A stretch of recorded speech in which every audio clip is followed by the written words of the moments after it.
Bismillahirrahmanirrahim. Assalamualaikum warahmatullahi wabarakatuh. Salam. Innal hamdalillah nahmaduhu wa nasta'inuhu wa nastaghfiruh wa na'udzu billahi min shururi anfusina wa sayyiati a'malina. May yahdihillahu fala mudilla lahu wa may yudlil fala hadiya lahu. Asyhadu an la ilaha illallah wahdahu la syarika lahu wa asyhadu anna Muhammadan abduhu wa rasuluh. Amma ba'd. Allahumma sholli ala Muhammad wa ala ali Muhammad. Kita lanjutkan kajian kitab Bulughul Maram. Sekarang masuk babul haidi. Bab haid. Darah haid termasuk najis. Darah haid sama hukumnya dengan nifas atau sebaliknya. Tapi darah istihadah tidak najis, hukumnya beda dan tidak batal wudunya. Darah haid adalah darah yang keluar dari rahim kaum ibu, warnanya hitam kemerah-merahan dan berbau busuk yang terjadi pada tiap-tiap bulan jika wanita itu sehat. Tapi darah istihadah adalah darah penyakit yang keluar dari urat karena ada luka dalam badan kaum ibu, warnanya kuning keruh. Hadis 149. Tapi sebelum kita bahas hadis, kita bahas dulu buku pokoknya yang ada di dalam Al-Quran. Quran surat Al-Baqarah ayat 222. Saya bacakan aja ya. A'udzubillahi minasyaitonirrajim. Wa yas'alunaka 'anil mahidi. Dan mereka bertanya kepadamu anil mahid, tentang darah haid. Kul, katakanlah, huwa, dia, darah haid itu adalah azan, kotoran. Fa'tazilun nisa'a, maka jauhilah wanita fil mahidi, ketika haid. Wala taqrabuhunna, janganlah kalian mendekati mereka hatta yatahurun, sampai mereka suci. Fa iza tatahharna, dan lalu apabila mereka telah suci, fa'tuhunna, maka datangilah mereka min haitsu amarakumullah, dari arah yang Allah telah perintahkan kepada kamu. Innallaha yuhibbut tawwabina, sesungguhnya Allah menyukai orang-orang yang bertobat. Wa yuhibbul mutatahhirin, dan menyukai orang-orang yang bersuci, orang yang suci. Itu ayat pokok tentang haid. Kalau lagi haid tidak boleh dicampuri ya. Kalau sudah bersih, sudah suci, baru boleh dicampuri, tapi harus mandi dulu. Nanti kita bahas hadis-hadisnya.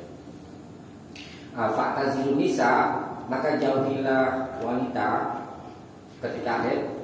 Ini maksudnya jangan dicampuri, itu dikuatkan wala taqrabuna. Kalau orang-orang Yahudi itu, kalau wanitanya sedang haid, mereka nggak mau satu rumah, nggak mau makan bareng gitu. Pokoknya wanita haid itu disendirikan di satu rumah gitu. Tetapi Nabi kita ini suka menyelisihi orang kebiasaan orang-orang yang Yahudi. Itu pokoknya kita bahas tentang bisa-bisa.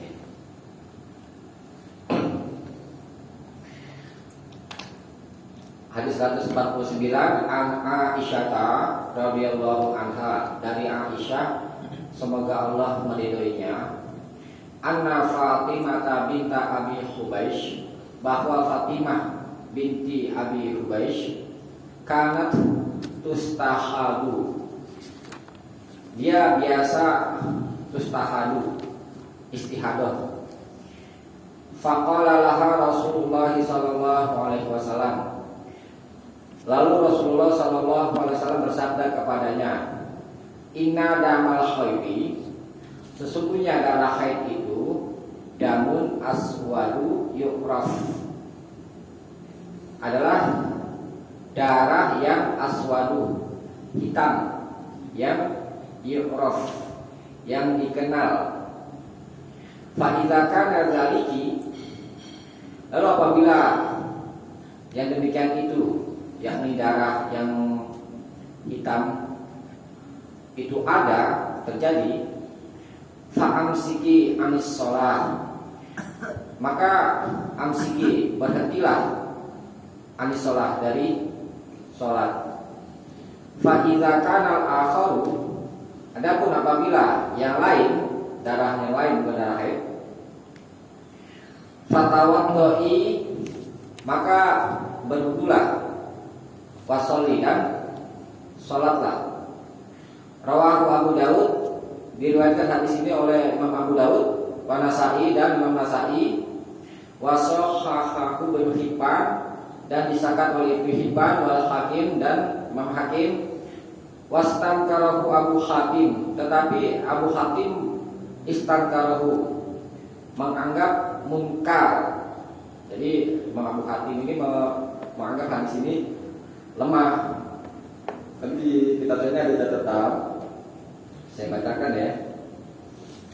Qala As-Sun'ani, telah berkata Imam As-Sun'ani, penulis kitab Bulughul Maram, Subul Salam, Syarah Bulughul Maram, li annahu min riwayati Ali ibni Sabit an abihi an jaddihi.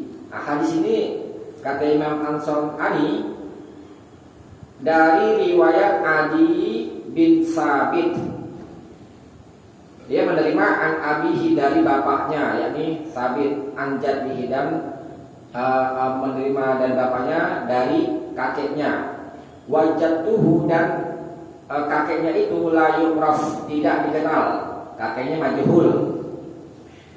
Kemudian waqad da'afa Abu Dawud al-hadis, intaha, dan sungguh Imam Abu Dawud telah melemahkan hadis ini, selesai, intaha, selesai perkataan As-Sun'ani itu sebab kelemahannya karena dia dari riwayat Ali bin Sabit, dari bapaknya, dari kakeknya itu adalah orang yang majhul, la yu'raf, tidak dikenal.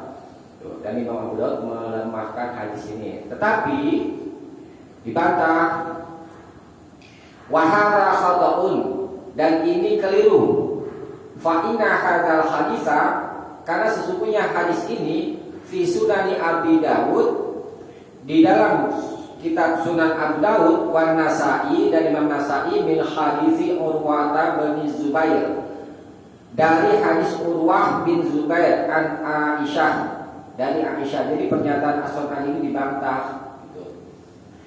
Wa min hadisi Fatimah binti Abi Hubaish, dan dari hadis Fatimah binti Abi Hubaish yang di atas hadis itu, ala khilafin baina ruwati ala urwata, ada perselisihan di antara rawi-rawinya tentang Urwah.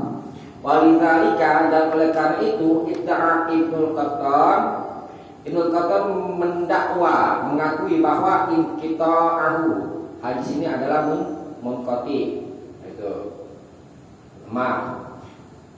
Waraddahu Ibnul Qayyim, dan Ibnul Qayyim membantahnya, di anna Urwata rawahu anhuma, karena sesungguhnya Urwah telah meriwayatkan dari keduanya, dari Aisyah dan Fatimah.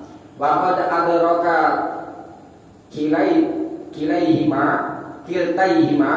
dan sungguh kedua-duanya telah bertemu, wasami'a minhuma, dan dia Urwah mendengar minhuma, dari keduanya, yakni dari Aisyah dan Fatimah binti Abi Hubaish, bila raib, tanpa ragu. Jadi hadis ini sudah bisa dipakai. Itu. Jadi kita simpulkan saja hadis ini sah, ya. Panjang ini penjelasannya. Kemudian kita bahas isinya, matanya. Kata Nabi bersabda kepada Fatimah binti Abi Hubaysh yang terkena penyakit istihadah. Beliau katakan, inna damal haidi damun aswalu yu'raf. Sesungguhnya darah haid itu adalah darah yang hitam, yu'raf, yang dikenal.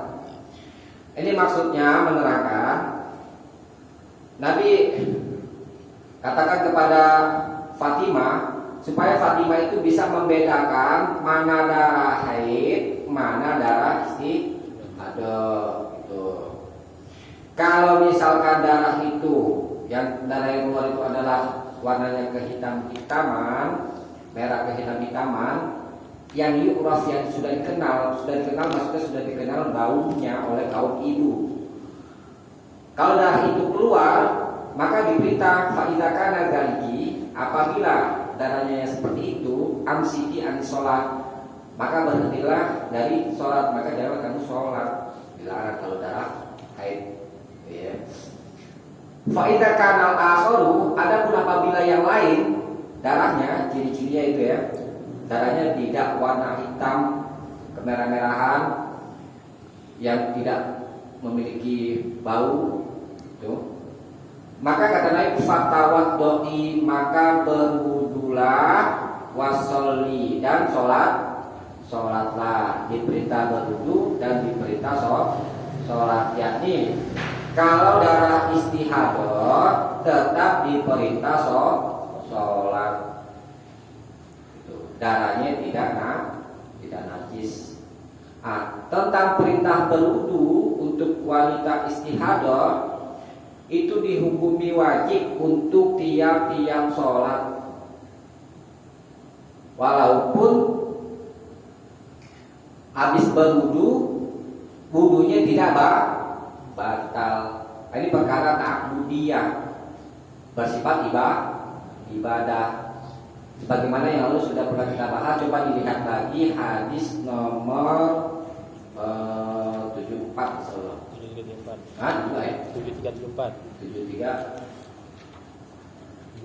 74 aja ya.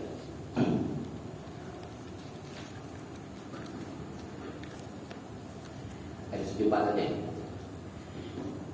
Sudah? Walil Bukhari, dan bagi Imam Bukhari, summa tawaddoi, kemudian berwudulah di kulli sholatin, tuh, untuk setiap sholat, ya. Jadi wanita istihadah tetap diperintah berwudu untuk setiap sholat, walaupun wudunya belum batal, gitu, ya. Karena Nabi biasa berwudu untuk sholat itu, untuk setiap sholat itu, dari baik dalam keadaan suci atau tidak suci. Nah, jadi perkara ta'budiyah. Kemudian kembali lagi ke hadis nomor 149. Nah, untuk wanita istihadah itu nanti diperintah mandi juga setiap hari itu sebanyak 3 kali. Ya, coba lihat di hadis berikutnya. Hadis 150. Wa fi hadis Asma, dan di hadis Asma binti Umaysh inda Abi Daud, di sisi Abu Daud, wal tajlis fi mirkan, dan hendaklah, di fa'il tajlis itu kembali kepada wanita istihadah, dan hendaklah dia wanita istihadah itu duduk fi mirkan, di satu bejana. Mirkan itu bejana untuk mencuci pakaian, ember deh kalau kita ya, ember besar. Fa iza ra'at, adapun apabila dia wanita istihadah itu melihat sufratan, kuning, warna kuning, fauqal ma'i, di atas air, fal taghtasil, maka mandilah, lidzuhri wal asri. Ini satu. Mandi untuk sholat zuhur dan sholat asar. Sekali mandi. Ghuslan wahidan. Satu kali mandi. Wa taghtasilu lil maghribi wal isya'i. Dan dia mandi untuk maghrib dan isya ghuslan wahidan, satu kali mandi. Kemudian wa taghtasilu lil fajri ghuslan wahidan, dan dia mandi untuk fajar, maksudnya untuk sholat subuh, ghuslan wahidan, satu kali mandi. Jadi sehari mandi tiga kali wanita istihadah. Watatawat dan dia berwudu fima baina dzalik, pada apa yang diantara itu, yakni di tiap kali dia mau sholat sebagaimana di hadis yang tadi, tawaddu'i likulli sholatin.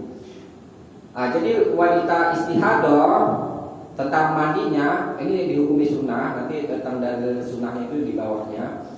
Wanita istihadah dianjurkan mandi sebanyak tiga kali. Kalau yang keduanya itu dia mau lakukan sholatnya itu jamak suri. Tadi yang fal taghtasil lidzuhri wal asri, dia mandi untuk sholat zuhur dan sholat asar. Ini namanya jamak suri, yakni nanti penjelasan itu di bawah. Dia lakukan sholat zuhur di akhir waktu zuhur dan melakukan sholat asarnya di awal waktu asar. Tuh. Tapi di antara tiap-tiap sholat itu dia wajib berwudu. Nah, kita baca sekalian. Hadis 151. Wa an Hannata binti Jahshin qalat, dia berkata, kuntu ustahadu, aku biasa istihadah, haidatan katsiratan syadidatan, dengan haidah darah yang katsiratan yang banyak, syadidatan yang sangat banyak. Fa'ataitu Nabiyya sallallahu alaihi wasallam, lalu aku mendatangi Nabi sallallahu alaihi wasallam, astaftihi, aku minta nasihatnya. Faqala, lalu Nabi bersabda, innama, hanyalah dia darah istihadah itu raqdatun minasyaiton, satu gangguan dari setan. Ini bukan setan secara hakikatnya. Kadang-kadang setan itu ditujukan kepada sesuatu yang jelek, itu disebut setan. Kemudian fatahayyabi sittata ayyam, dan kau berhaid atau kau berhaidlah sittata ayyam, selama 6 hari, au sab'ata ayyam, atau selama 7 hari. Summa tasili, kemudian engkau mandi, kemudian mandilah. Fa idza istanqati, lalu apabila istanqati, engkau sudah bersih, fasalli arba'atan wa ishrin, maka sholatlah arba'atan wa ishrin, sebanyak 24 hari. Ini bagi wanita yang berhaidnya itu selama 6 hari. Au salasatan wa ishrin, atau 23. Ini bagi yang berhaid selama 7 hari. Wasumi, dan puasalah. Wasolli, dan sholatlah. Fa inna dzaliki, karena sesungguhnya yang demikian itu yujzi'uki, mencukupimu.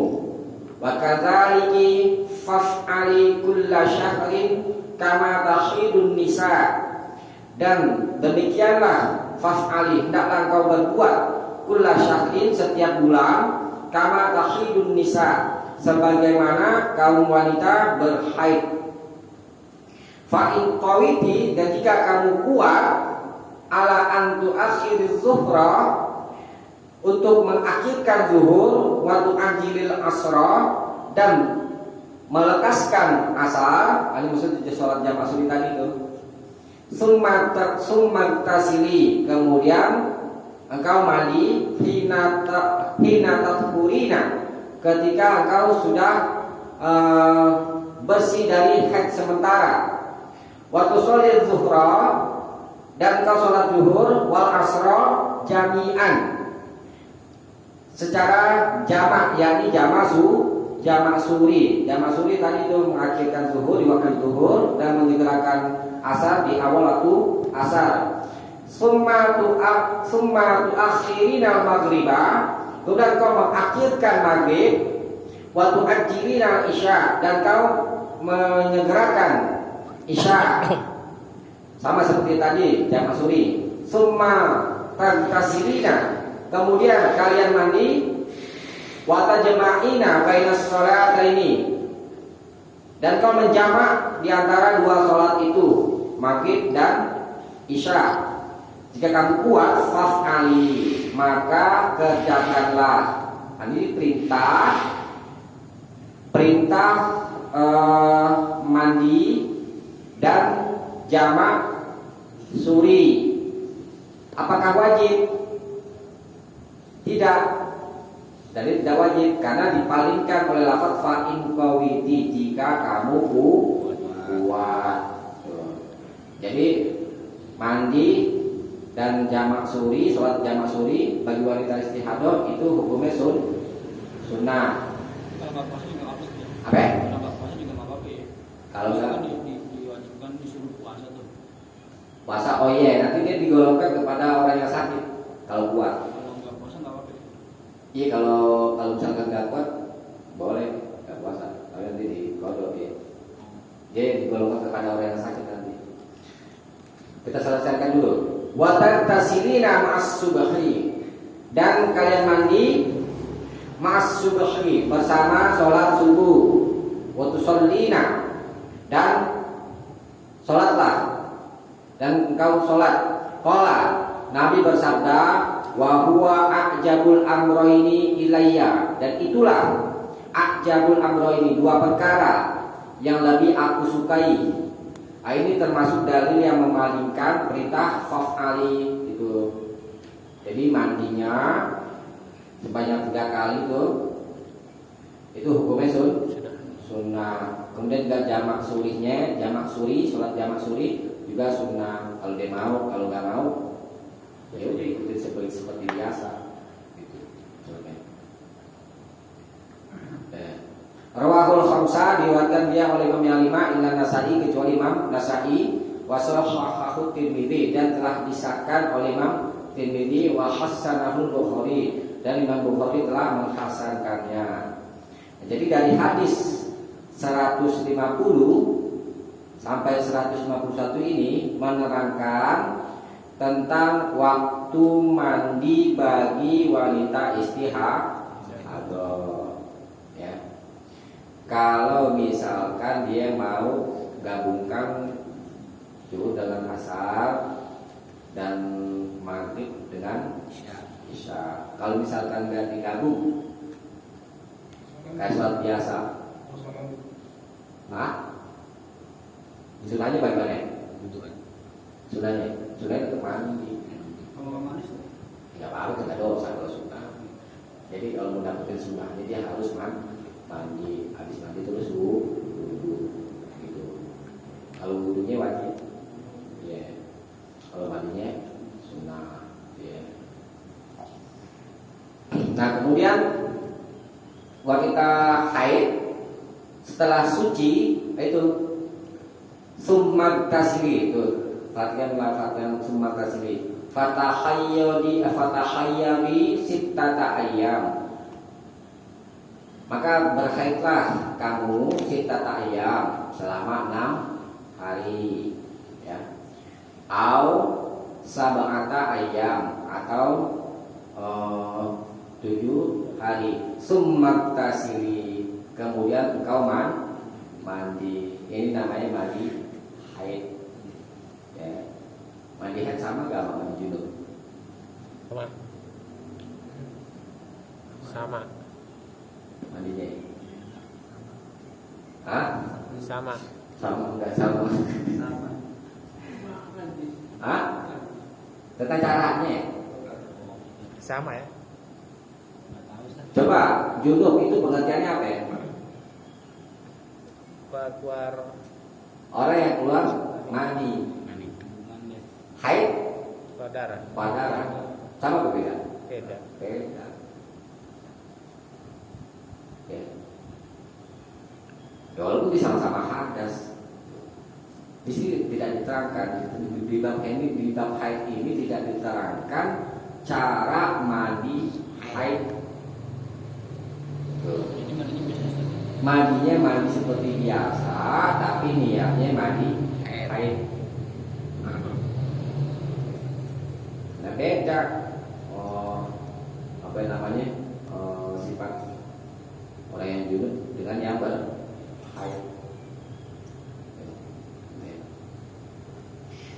Nah, kembali lagi ke hadis yang ini apa namanya?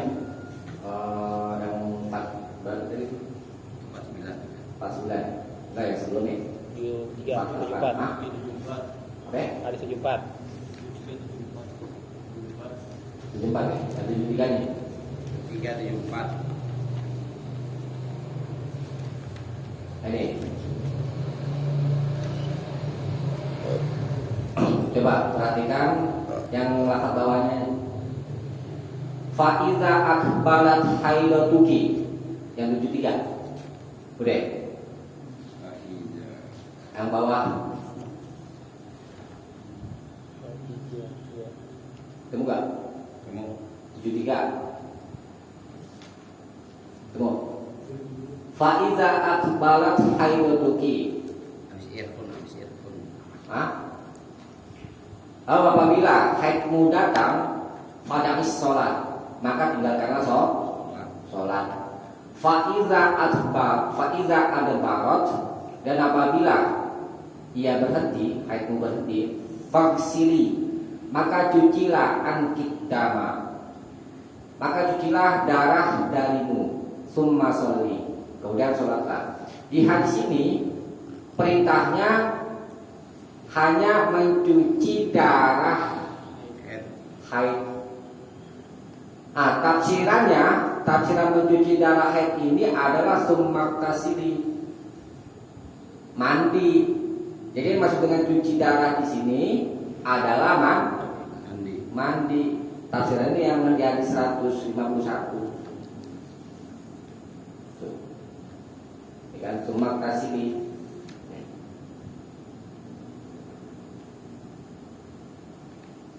Terus bagaimana cara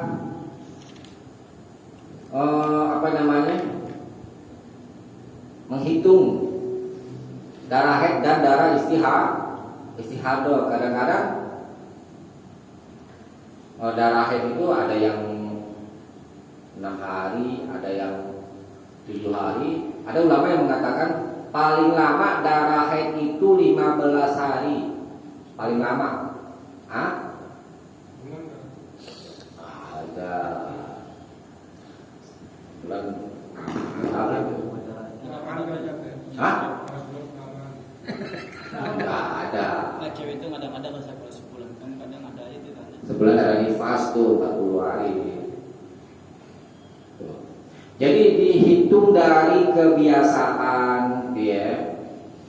Dan keterangan itu kalau misalkan dia biasa berhaidnya itu misalkan kita katakan saja 7 hari, maka setelah itu sudah tidak dianggap lagi darah haid. Nah, tapi sekalipun begitu tetap kita harus cek juga itu wanita itu harus cek. Nanti caranya kita itu dia harus duduk di atas bejana, ya, bejana, lihat darahnya itu apakah warnanya kuning kalau masih mengeluarkan darah itu, atau tidak kalau masih warnanya kuning maka itu darah istihadah itu. Jadi itu dari kebiasaan mereka juga. Penting ini untuk diperhatikan bagi kaum wanita itu ya. Karena hubungannya dengan kalau wanita istihadah tetap diperintah sholat. Jangan sampai nanti salah sangka, disangka darah haid karena darahnya masih moncol, misalnya ternyata darah istihadah. Tuh dosanya ini. Ya. Oleh karena itu untuk berhati-hati, dihitung memang dari kebiasaan wanita itu berhaid. Kau nanti dicek setelah di akhir hitungan itu yang 7 hari nah tadi. Cek apakah warnanya misal masih netes gitu ya. Apakah warnanya kuning atau masih seperti haid gitu. Kalau warna kuning maka itu darah istihadah dan diperintah sholat gitu. Kalau tinggalin dosa. Iya, itu yang sholat 24 hari. Kalau berhaidnya itu selama 6 hari, sholatnya jadi 24 hari. Dalam sebulan maksudnya. Iya, sebulan jadinya. Kemudian kalau yang biasa berhaid 7 hari, itu sholatnya 23 Sebulan nih.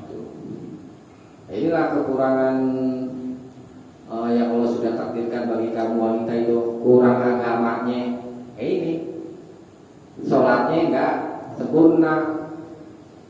Kayak kamu itu disebut kurang agamanya dan kurang akalnya. Kurang akal karena persaksian satu orang laki-laki itu sama dengan 2 persaksian wanita. Berakal wanita. Tapi banyak orang-orang yang memiliki akal jadi hilang akal karena wanita.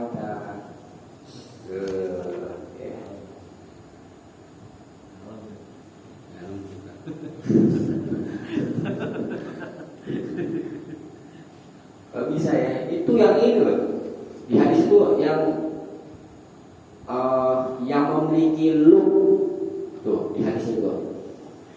Berarti wanita kurang akal ya. Tapi banyak orang-orang yang memiliki look kan ulil albab. Look itu mufradnya, jamaknya albab, ulil albab. Ulil albab orang yang memiliki pemikiran mendalam. Dia tahu baik akibat baik dan buruk satu perkara itu. Sebab dan akibat itu dia pikirkan, akhir pemikirannya mendalam. Ulil albab itu tidak ada yang mengalahkan orang yang memiliki look melainkan kalian.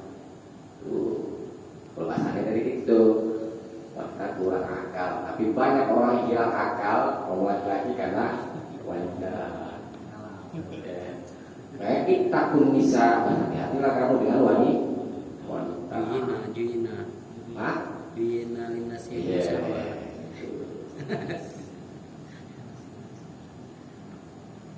Kembali lagi ke hadis berapa tadi?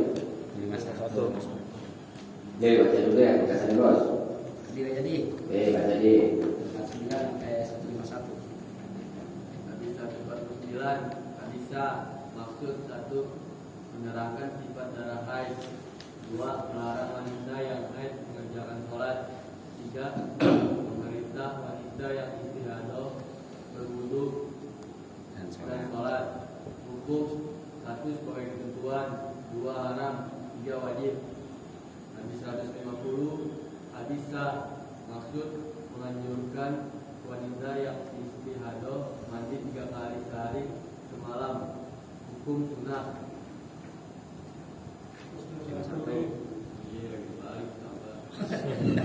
151 hadisa maksud menganjurkan wanita yang istihadah mandi 3 kali sehari semalam dan sholat jamak suri. Hukum sunnah. Karena hadis 152 wa an Aisyah radhiyallahu anha, dan dari Aisyah semoga Allah meridhoinya, anna Ummu Habibah, bahwa Ummu Habibah binti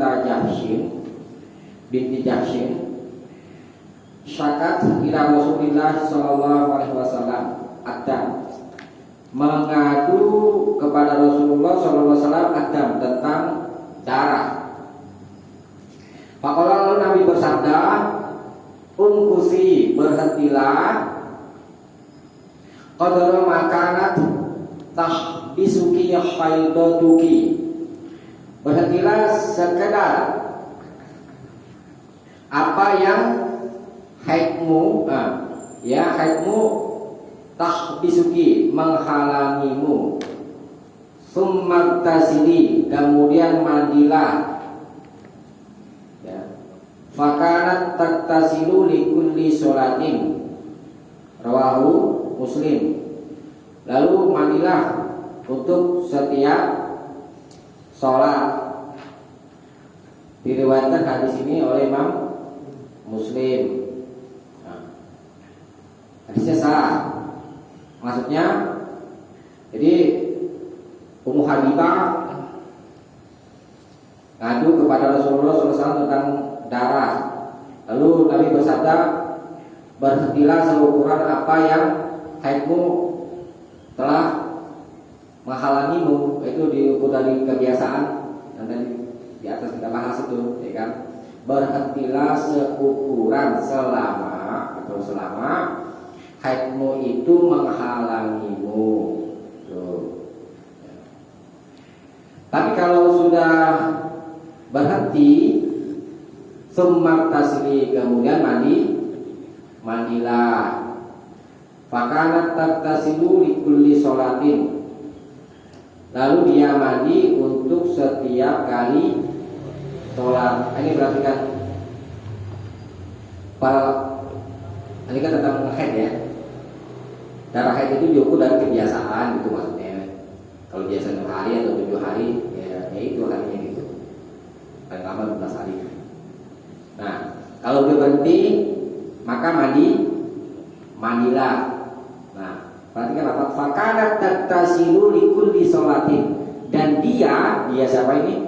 Ummu Habibah kanat taktasilu likulli sholatin, biasa mandi untuk setiap sholat. Nah, tentang mandinya Ummu Habibah ini, yakni dia mandi untuk setiap sholat, bukan lantaran diperintah sama Nabi, tetapi lantaran kemampuannya sendiri. Jadi tidak ada perintah untuk wanita yang sudah berhenti dari haid, kalau mau sholat harus mandi di tiap kali mau sholat, karena hadis ini atas kemauannya Ummu Habibah untuk mandi di tiap kali sholat gitu. Ya. Kalau mau mandi aja, biar bersih. Jangan sampai. Emang enak sih habis mandi, sholat mandi dulu. Segar. Ya, jadi pahami ya. Dibaca sana. Kemudian nih, betul. Wa fi riwayatin lil Bukhari, dan di satu riwayat Bukhari bagi Imam Bukhari, wa tawaddu'i li kulli sholatin, dan berwudulah di kulli sholatin untuk setiap dan berwudulah untuk tiap sholat, yaitu wanita sihado ini. Untuk wanita sihado diperintah wajib hukumnya. Wahia li Abi Daud wa ghairihi min wajhin akhar. Ini seperti hadis yang 74 itu. Ya, jadi wanita istihadhah kalau mau sholat harus berwudu, walaupun wudunya itu tidak batal. Ya. Mandinya nggak wajib.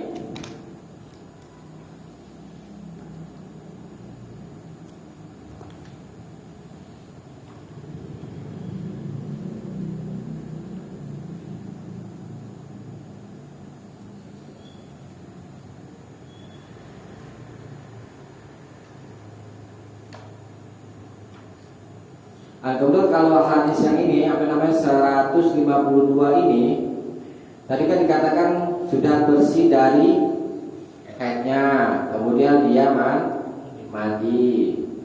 Ini bisa diartikan fakana tatasilu li kulli sholatin, apa namanya, untuk wanita istihadah itu, yaitu mandi untuk setiap kali mau sholat. Jadi kalau mandi untuk wanita istihadah itu tidak wajib, hukumnya sunnah.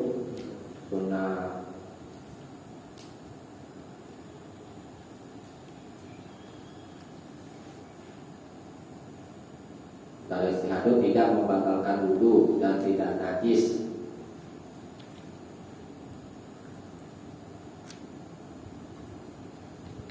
Satu 153 ada catatan, habis haid mandi lalu wudu untuk tiap sholat, hukumnya wajib. 2. Mandi 3 kali sehari dan menjamak suri, hukumnya sunnah. Udah perintah wudu itu bagi wanita istihadah yang tidak mandi dan jamak suri. 3. Perintah wudu bagi wanita istihadah adalah bukan karena darahnya, tapi untuk sholat. Jadi watawaddo ili kulli sholatin, dan berwudulah untuk tiap-tiap sholat. Kan ada tuh kaidah umum ya kan. Apa yang diperintah berwudu, maka itu menunjukkan tadi, seperti misalkan Ali bin Abi Thalib itu pernah bertanya tentang mazi. Aku adalah orang yang banyak mengeluarkan air mazi. Kemudian dia menyuruh Mikdad, gitu ya, tanya kepada Nabi. Kata Nabi, fihi wudu, padanya ada kewajiban wudu. Nah, dari keterangan ini menunjukkan lafaz Ali mengeluarkan mazi itu maksudnya itu air mazi itu adalah najis. Tetapi di sini perintah berwudu untuk wanita istihadah tidak menunjukkan darah istihadah itu najis, begitu maksudnya. Tetapi perintah berwudu ini lantaran untuk sholat itu. Jadi artikan najis. Nah, bisa dipahami ya?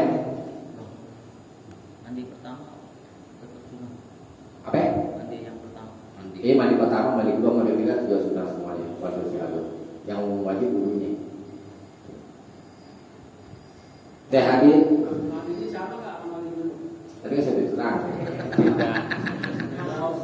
Enggak ada pembahasan tentang cara mandi wanita haid seperti mandi orang yang junub.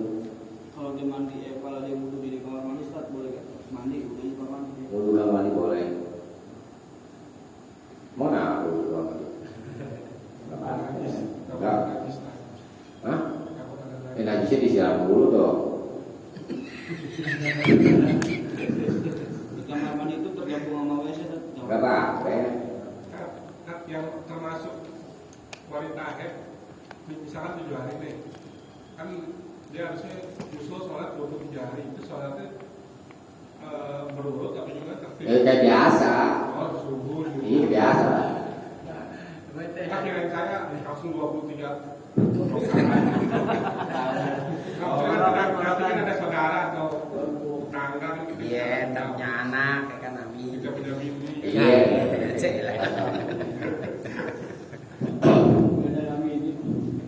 Ya, kita lanjutkan hadis 154. Wa an Ummi Atiyah, dan dari Ummi Atiyah radhiyallahu anha semoga mendengarnya bahwa dia berkata, kunna la na'udul qudrata was sufrata ba'da tuhri syai'an. Kunna, kami, la na'udu, tidak menganggap al-qudrata, air keruh, wasufrata, dan kuning, maksudnya darah yang dilihat di Anggar itu tadi itu, tidak menganggap darah yang kuning keruh ba'da tuhri, setelah suci dari haid, syai'an, tidak menganggap apa-apa, tidak menganggap darah haid. Rawahul Bukhari, diriwayatkan oleh Imam Bukhari wa Abu Daud, dan Imam Abu Daud walafzulah, dan lafaz ini baginya. Jadi setelah kita lihat darahnya kuning keruh, maka itu bukan lagi darah haid. Tuh. Maka wajib sholat. Tuh. Ini jadi dari hadis ini kita disuruh tuh kaum wanita itu periksa, itu kan, lihat di ember itu darahnya. Direndam di ember Ustaz. Iya, kan harus difinirkan. Wal tajlis finirkan, maka hendaklah dia duduk finirkan. Fa idza ra'at sufrata fawqal ma'. Lalu apabila dia melihat warna kuning di atas air, jadi embernya ditaruh air gitu. Rendam dengan rendam gitu. Cara bedanya. Bakai gede gitu. Ya, warnanya kuning keruh atau masih merah gitu. Kalau dia kuning keruh ya bukan darah haid lagi. Paham ya? Ya. Coba dibaca ringkasannya. Hadis 152 dan 153. Hadis maksud pemerintah wanita yang istihadah, yang tidak mandi dan tidak menjamak sholat, berwudu untuk tiap sholat, hukum wajib. 154. Hadis maksud air keruh bercampur kuning yang keluar sudah bersuci dari haid, tidak dianggap sebagai haid, hukum sebagai ketentuan. Ya. Dan sekarang hadis 155. Nah ini. Wa an Anasin radhiyallahu anhu, dan dari Anas semoga Allah meridhoinya, annal Yahuda, bahwa orang Yahudi kanat adalah idza hadatil mar'atu, apabila perempuannya berhaid, perempuan di antara mereka berhaid, lam yu'akiluha, mereka tidak mau makan bersamanya. Faqala Nabi sallallahu alaihi wasallam, lalu Nabi sallallahu alaihi wasallam bersabda, isna'u, lakukanlah atau kerjakanlah, kula syai'in, segala sesuatu, illa nikah, kecuali nikah. Rawahu Muslim. Hadis ini diriwayatkan oleh Imam Muslim. Hadisnya sah. Itu. Tadi di surat Al-Baqarah sudah kita bahas bahwa darah haid itu adalah darah satu kotoran. Kita diperintah fa'tazilun nisa, menjauhi wanita, dan wala taqrabuhunna hatta tathun, kita tidak boleh mendekati mereka sampai mereka suci.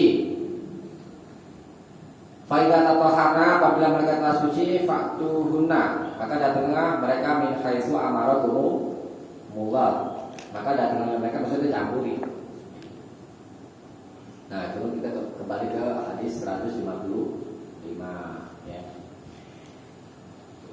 Ini kebiasaan orang Yahudi, kalau wanita di antara mereka itu berhaid, ya, mau istrinya kayak, mau saudaranya kayak, lain-lain kayak, lam yu'akiluha, mereka tidak mau makan bersamanya.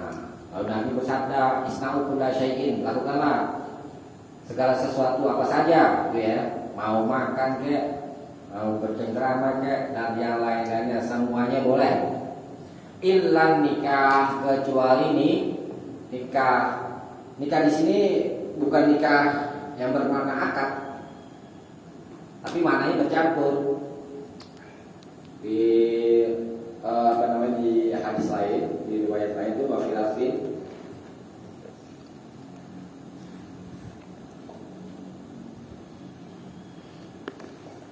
di satu lafaz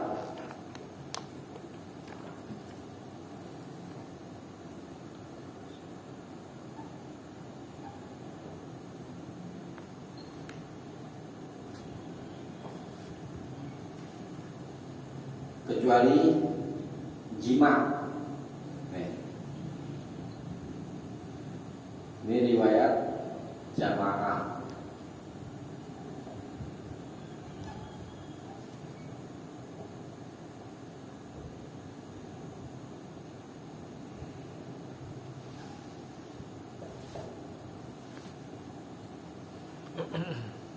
Kecuali Imam Bukhari.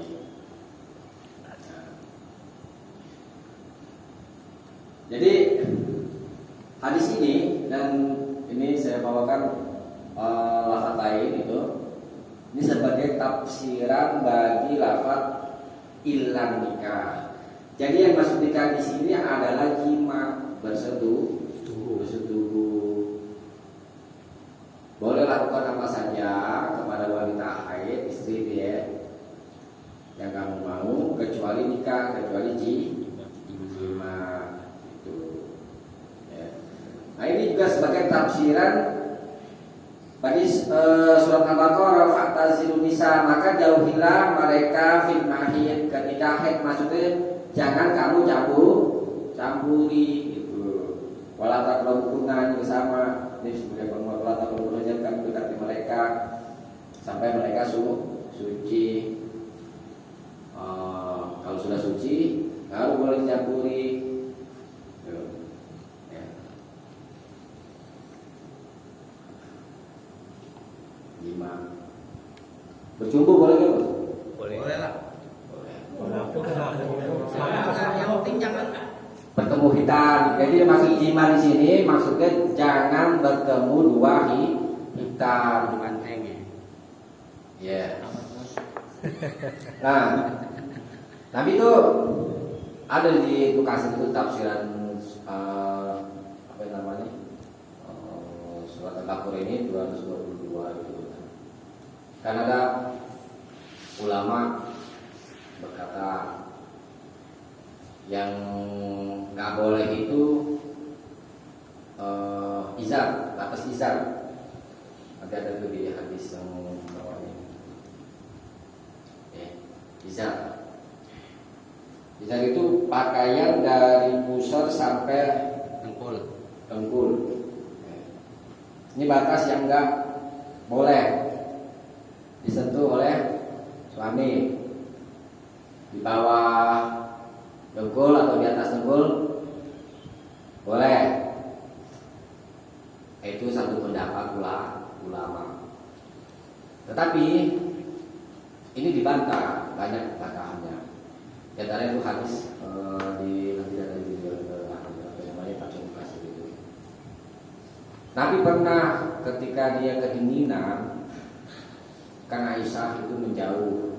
Ya, Nabi karena ini apa namanya mendekat.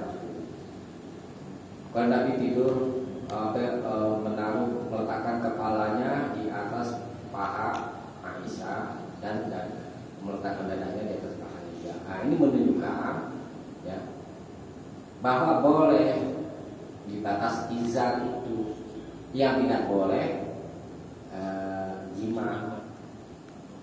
Maka ketika istri Nabi itu sedang haid, disuruh ikat itu apa namanya pakaiannya itu atas maluannya itu. Kalau dia berjima, Ustaz, hukumnya apa, Ustaz? Kalau berjima hukumnya nanti ada di bawah dosa besar. Jadi wanita haid itu boleh dilakukan apa saja kecuali nikah, yakni jima. Warga. Tapi kayaknya kan untuk kita saat sekarang mendingan yang si Yahudi tadi. Jadi mendingan kita menjauh. Sebab apa? Apabila mendekat tidak mustahil. Ini kalau bicara Nabi, maaf kita kan jauh. Berapa sekali dulu. Kita bicara yang sekarang saja. Indikannya nggak kuat. Maksudnya mendingan yang tadi, hadis yang tadi. Itu dikembalikan kepada pilihan masing-masing. Kalau hukum sudah ditetapkan seperti ini, memang tidak harus dilakukan seperti ini. Gitu. Nabi sudah halalkan, kecuali jima. Maka kita mesti menetapkan seperti yang Nabi katakan. Kalau dia punya pilihan lain, itu dikembalikan kepada masing-masing orang. Kalau dia cuma nunggu berarti nggak Oh, bisa. selain jima, yang bisa gimana? saling bertemu dua hitam itu. Dan dikasih kesempatan. Banteng. Lama-lama habis jima udah. Itu sekarang mau lama-lama perilaku nggak apa-apa. Kita habis jima lama-lama beradu. Ya makanya itu dia, seru ikan dan kencang. Dokumen dulu tak, dokumen dulu bahas tuh. Apa ya? Orang yang head berjimah gimana hukumnya? Jadi biar Ini nih, dokumennya nih, jelasin dulu, jelasin. Bukan biar jangan main hantem. Kita baca dulu deh ya. 57. Wa Aisyah radhiyallahu anha qalat, dari Aisyah semoga Allah meridhoinya, dia berkata, kana Rasulullah sallallahu alaihi wasallam, adalah Rasulullah sallallahu alaihi wasallam ya'muruni, memerintahku, fa'at taziru, supaya aku berkain, itu berizar, tadi disampaikan itu. Izar itu pakaian dari pusar sampai lutut. Fayubashiruni, lalu beliau menyentuh yubashiruni, menyentuhku. Wa ana haidun, sedangkan aku dalam keadaan haid, muttafaqun alaih. Nah, ini ada lafaz fayubashiruni, lalu Nabi menyentuhku. Yubashiruni itu diambil dari apa namanya? Bentar.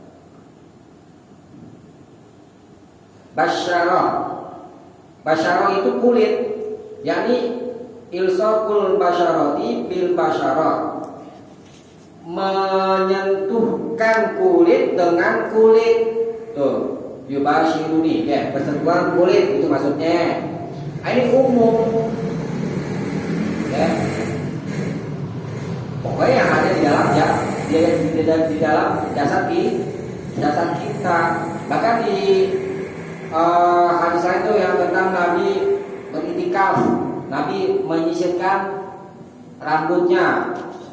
Nah, dari ini semua ya, ulama-ulama itu mengkias bolehnya menyentuh wanita haid ya, asalkan tidak jima gitu maksudnya.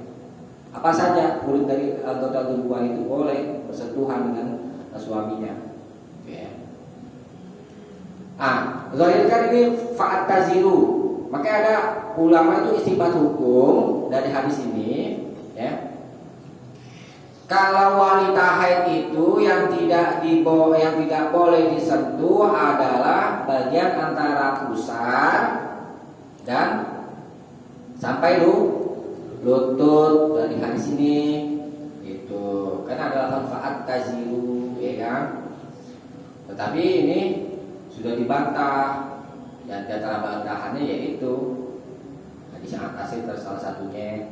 Kemudian tadi saya sampaikan dari kitab Ibnu Katsir, itu nanti bisa dicek aja di kitab Ibnu Katsir.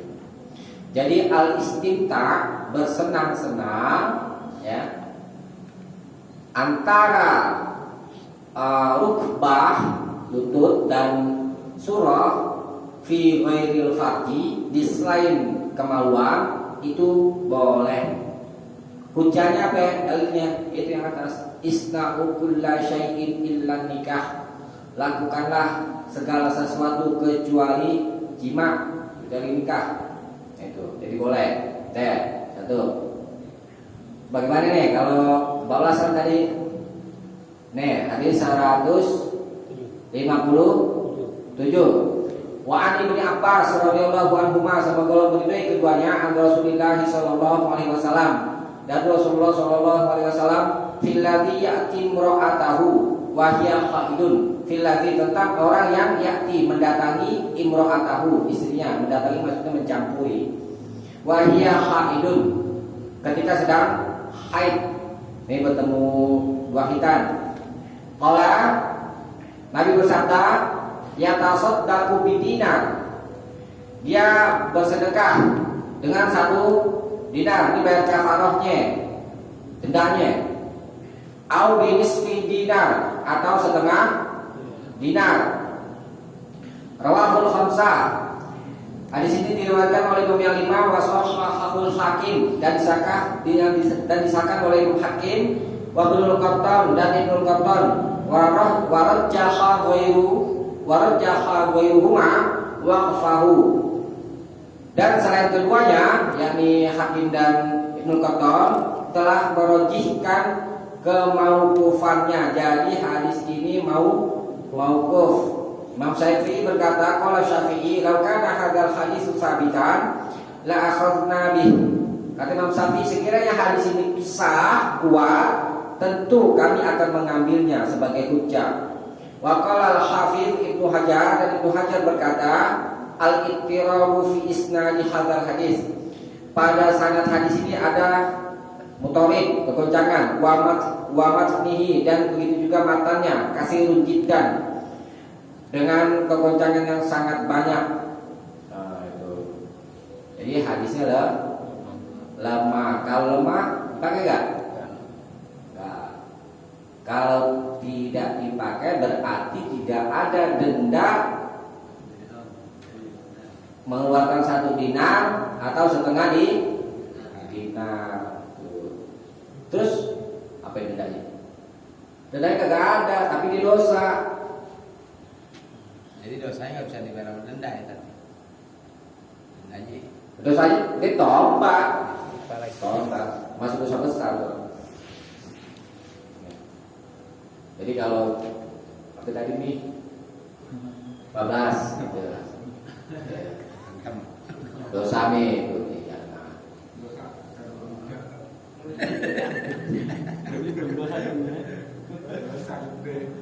ya, jadi tidak ada kafarah ya, tidak ada kafarah ini dan itu tidak ada. Ya.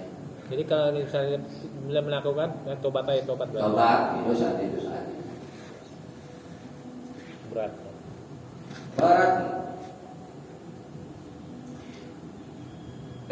Kita lanjut baca dulu dari kasar ini. Nanti 55. Hadis 25 hadis maksud boleh bersenang-senang dengan istri yang sedang haid kecuali bercampur. Hukum bersenang-senang berupa bercampur haram. 156 hadis maksud seorang boleh melakukan terhadap istrinya yang sedang haid semua yang suami halal melakukan kepada istrinya kecuali bercampur. Hukum mubah bercampur haram. Haram, Pak. 57 hadis lemah maksud memerintah orang yang bercampur dengan istrinya yang sedang haid bersedekah 1 dinar atau setengah dinar. Hukum sebenarnya haram dan tidak ada perintah bersedekah. Ya, ada dosa aja. Ya, kita lanjutin hadis 158. Wa Nabi Sa'id Al-Khudri radhiyallahu anhu, semoga Allah meridhoinya, qala dia berkata, qala Rasulullah sallallahu alaihi wasallam, "Alaisa idza hadatil mar'atu lam tusalli wa lam tasum?" Muttafaqun alaih wa fi hadisin tawil. Alaisa, bukankah idza hadatil mar'atu, apabila wanita itu baru haid, lam tusalli, tidak sholat, wa lam tasum, dan tidak puasa.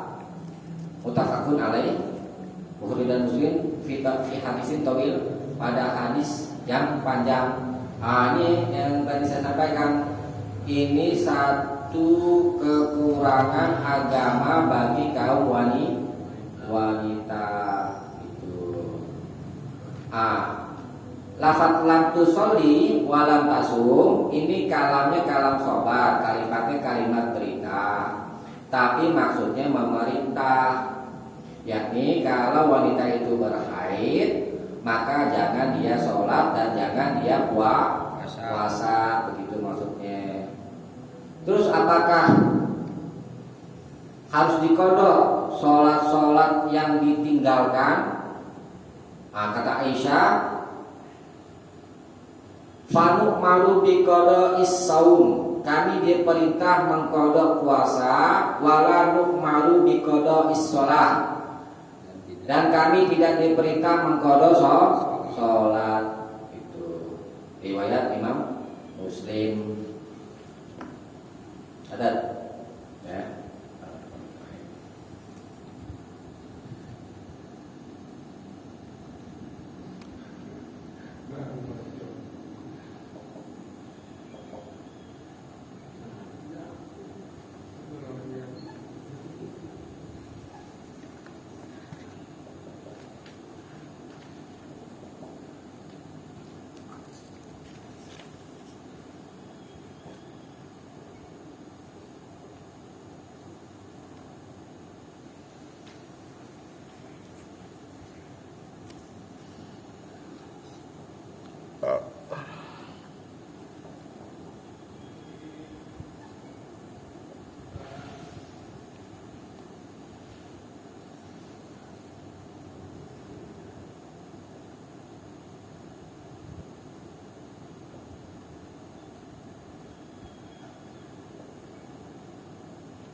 Dari Aisyah, Fanuk Maru, kami diperintah dikodok isaum, menggodok puasa, wala maru, dan kami tidak diperintah dikodok sholat, menggodok sholat.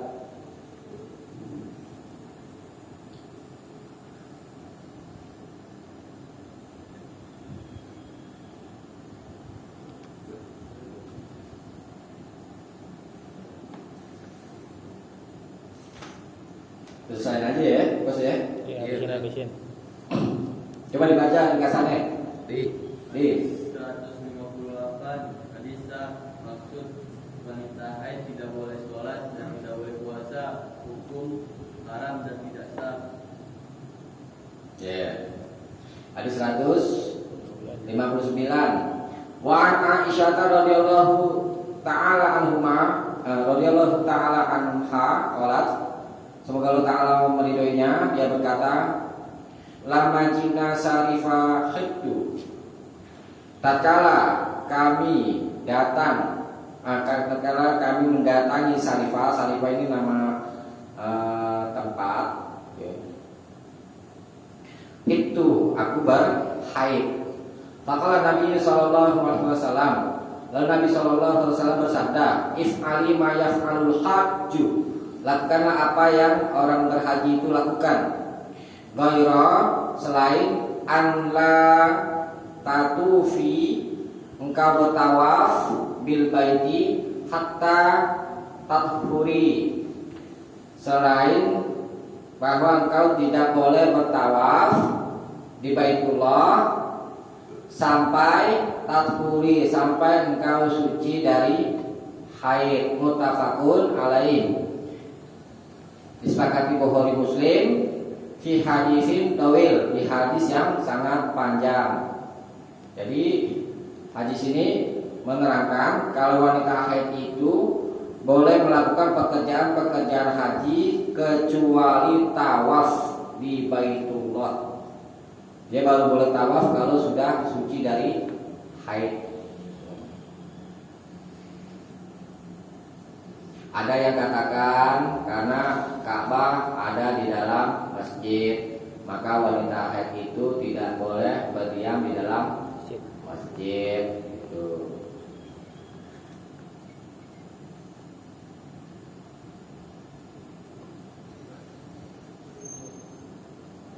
Kalau wanita istihadu boleh. Nah, kalau wanita nifas sama hukumnya seperti wanita haid, ya. Boleh. Tahu nanti tentang masalah haji dan tahu kita bahas juga haji aja. Di sini cukup kita pahami bahwa wanita haid tidak boleh tawaf di Baitullah. Tahu apa ini? Tahu nggak? Tawaf. Ngelilingi Ka'bah. Dia muter Ka'bah. Dia muter Ka'bah. Bukan dia muter. Ya. Tapi boleh muter Ka'bah. Hah? Boleh. Nggak boleh. Tawaf di Baitullah nggak boleh.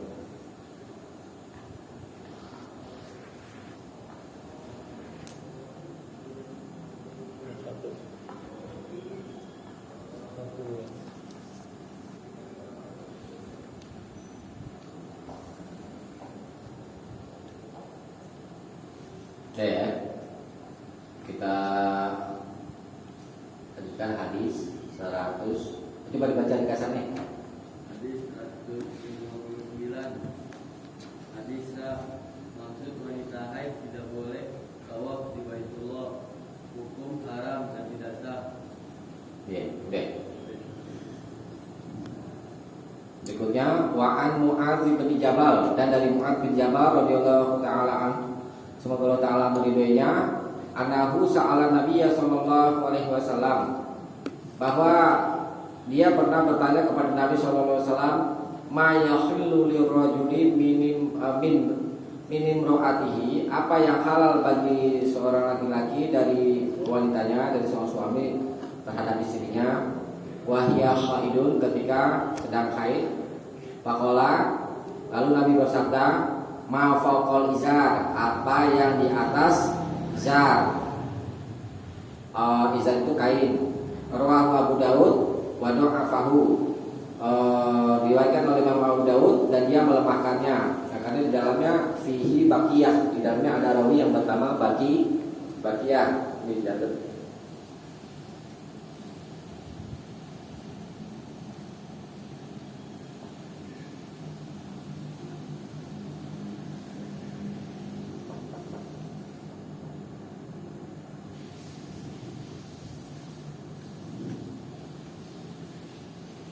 Hadis ini lemah.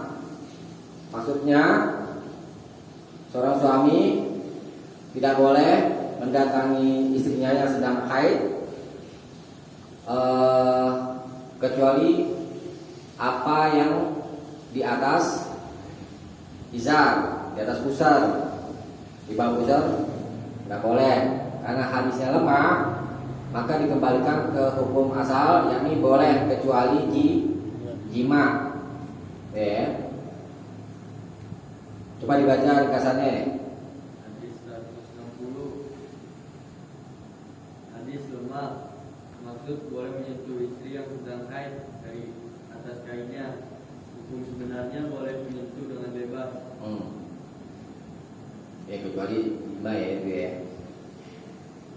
Berikutnya hadis 161. Wa'an Ummi Salamah radhiyallahu anha qalat, dari Ummu Salamah semoga Allah meridhoinya, dia berkata, kanatin nufasa'u taq'udu ala ahdi Nabi sallallahu alaihi wasallam, adalah perempuan nifas, nufasa, taq'udu, biasa duduk menunggu, maksudnya di sini, ala ahdi Nabi sallallahu alaihi wasallam, pada masa Nabi sallallahu alaihi wasallam, ba'da nifasiha, setelah nifasnya, arba'ina yauman, selama 40 hari. Rawahul khamsah, diriwayatkan dia oleh imam yang 5, illa Nasa'i, kecuali Imam Nasa'i. Nah, jadi hukum wanita nifas itu sama seperti wanita haid. Hanya saja di sini bedanya tentang lamanya. Kalau lamanya wanita nifas itu selama 40 hari. Tetapi kalau di bawah 40 hari itu sudah berhenti darah nifasnya, maka dia wajib mengerjakan sholat dan lainnya yang diwajibkan. Ya. Nifas, ditahu dia nifas? Nggak tahu.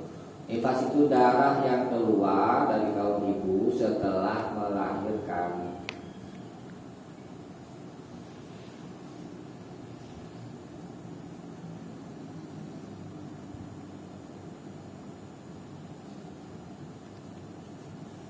Nah, ini catat yang tadi di bawah 40 hari ya. Kalau di sini kan 40 hari kan batasnya.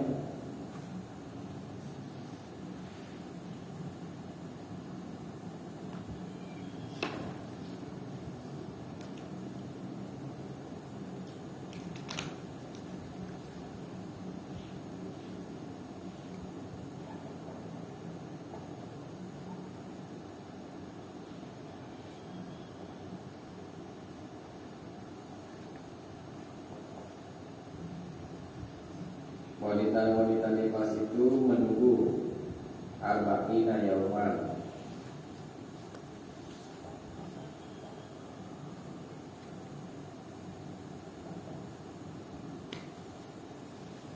Arba'ina yauman selama berapa hari illa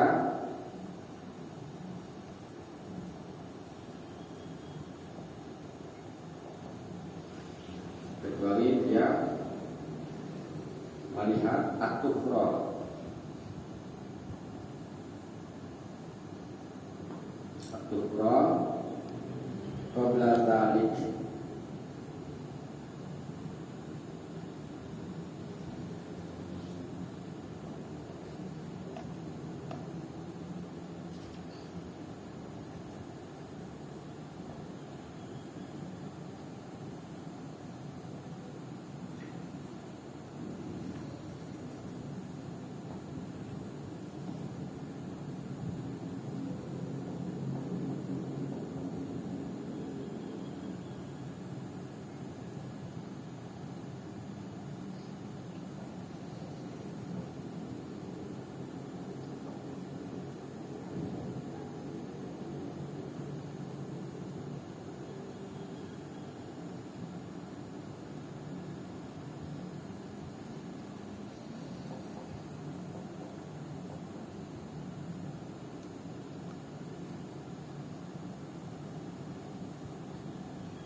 Riwayat Madi. Tanzurun nufasahu. Wanita-wanita nifas itu tanzuru menunggu. Tunziru.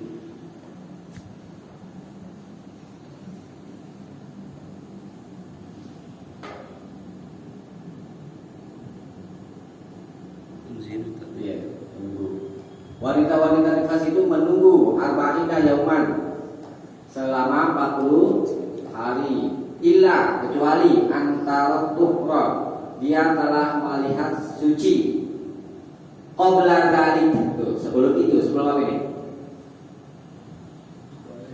Sebelum apa ini? Kecuali dia melihat suci sebelum itu.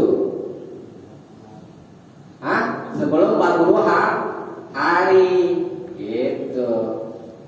Fa in balagat arba'ina yauman, tapi jika dia mencapai 40 hari walam tarutuhra dan dia tidak melihat suci, fal taktasir maka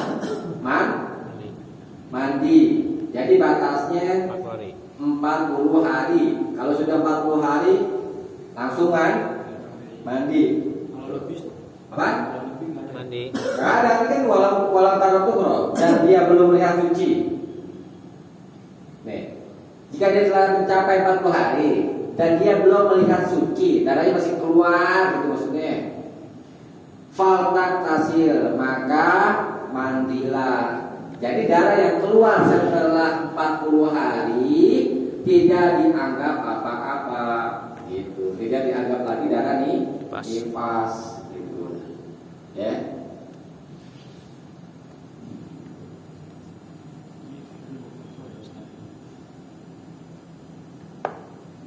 Coba dibaca ringkasan ini.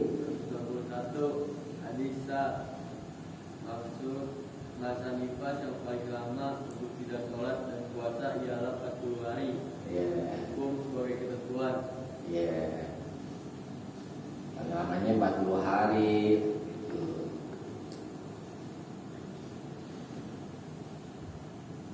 Setelah 40 hari dianggap darah istihadah.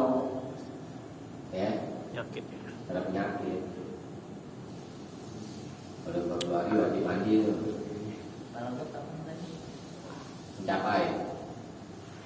Wa filas lahu dan pada satu lafaz baginya bagi Abu Daud, walam ya'murhan Nabi sallallahu alaihi wasallam bi qada'i sholatin nifas.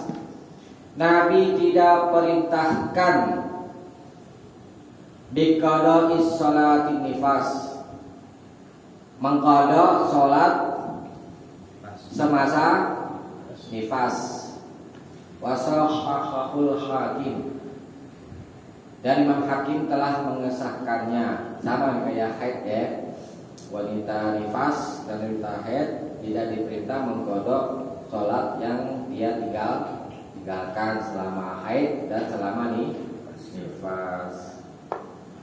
Baca ringkasannya. Hadis 162, hadis maksud wanita nifas tidak boleh mengkodok sholat, hukum haram dan tidak sah. Iya. Ada yang mau bertanya silakan. Kalau saya bisa jawab, saya jawab. Kali jangan Untuk sampai sini mudah-mudahan ada manfaatnya. Subhanallah wa bihamdik, asyhadu an la ilaha illa anta, astaghfiruka wa atubu ilaik. Assalamualaikum warahmatullahi wabarakatuh. Waalaikumsalam.